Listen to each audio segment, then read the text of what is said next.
Byddwn yn gosod dehongliadau newydd o fewn y castell, ledled y castell. Mae hwnna'n rhywbeth eitha cyffroes y ffordd dyn ni'n dehongli hanes y castell.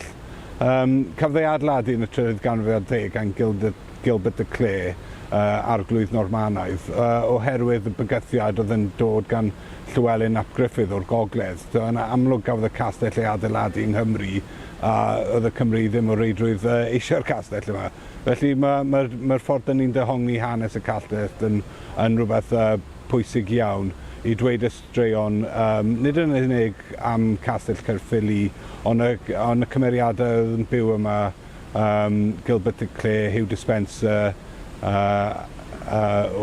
dau yn eu plith, ond hefyd sut mae'r castell yn ffitio fewn yr ardal ehanga.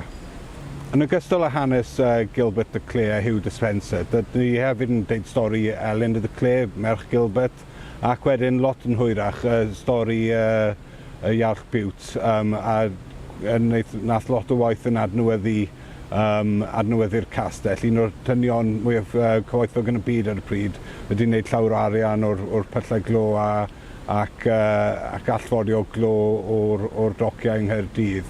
Felly mae'r hanes yn mynd dros 800 mlynedd o 13th ganrif ar 10 i'r ganrif diwetha. Felly mae'r gwaith dehongli yn gwaith prosiect fawr iawn, ond prosiect diddorol iawn hefyd.